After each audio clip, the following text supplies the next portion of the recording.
আমরা তো নজরুল ইসলাম নিয়ে এই প্রশ্ন করি না, আমরা স্যার আব্দুল কালামকে নিয়েও এই প্রশ্ন করি না, স্যার আবুল কালামকে নিয়েও এই প্রশ্ন করি না।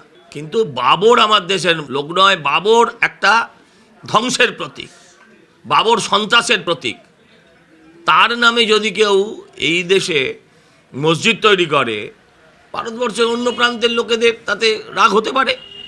মসজিদ তৈরি নিয়ে তো কোনো রাগ নেই, নাম নিয়ে আপত্তি।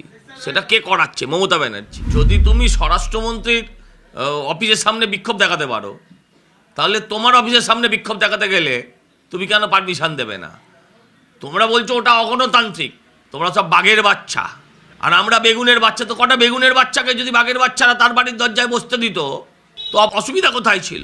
একজন মানুষ যদি আত্মহত্যা করে, তার সঙ্গে বাঙালি বিদ্বেষের কি সম্পর্ক আছে আমি জানি না। উনি কেন মারা গিয়েছেন, কি কারণে মারা গিয়েছেন, এটা আমি বলতে পারবো না। 60 লাখ ছেলে শ্রমিক হয়ে ভিন রাজ্যে বসে আছে, এ তো আজকে থেকে নয়, আজকে থেকে নয়। কিন্তু যদি আপনি এখানে শুধু বাংলা বাঙালি করবেন, বিহারি তারাও করবেন, ইউপি তারাও করবেন, ঝাড়খণ্ডী তারাও করবেন, গুজরাটি তারাও করবেন, মারাঠি তারাও করবেন, তাহলে প্রাদেশিকতা তাদের মধ্যেও জন্ম হবে। ঝাড়খণ্ডে তো আর বিজেপির সরকার নেই। ঝাড়খণ্ডে এরকম ঘটনা ঘটলো কেন? মুখ্যমন্ত্রীকে খবর নিতে বলুন না। ঝাড়খণ্ডের মুখ্যমন্ত্রী কথায় কথায় হেলিকপ্টার পাঠিয়ে দেয়, এই খবরটা দিতে পারছে না। বিএলওরা যদি বাধ্য হয়ে কোথাও ইস্তফা দেন, বিএলওরা যদি কোথাও আত্মহত্যা করেন, বিএলওরা যদি কোথাও এই কাজ থেকে দূরে সরে থাকতে চান, সেটা এই সরকারের জন্য। দেখতে পাচ্ছেন আপনারা, গতকালের ঘটনা চোখে আঙুল দিয়ে দেখিয়ে দিয়েছে আমাদের।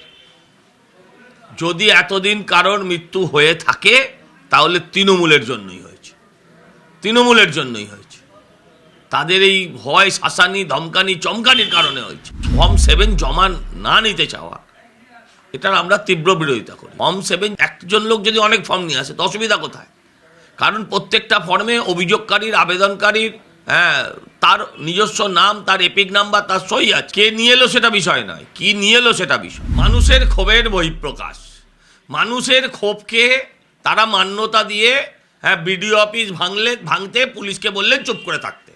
ওরা ভাঙছে, ভাঙুক, ওদের ক্ষোভ, ওদের জ্বালা, চেয়ার টেবিল গান্ধী মূর্তির ওপরে ওরা ফলিয়ে দিক। গান্ধী মূর্তি দ্বিখণ্ডিত হয়েছে, আর অভিষেক বন্দ্যোপাধ্যায় বলছেন ক্ষোভের বহিঃপ্রকাশ। ভাবলে অবাক লাগে, সরকারি দল সরকারি দপ্তর ভাঙছে, এই নাকি ক্ষোভ? এই নাকি ক্ষোভ? এইরকম ক্ষোভের বিরুদ্ধে বাংলার মানুষ আগামী 26-এ রায় দিয়ে দেবে।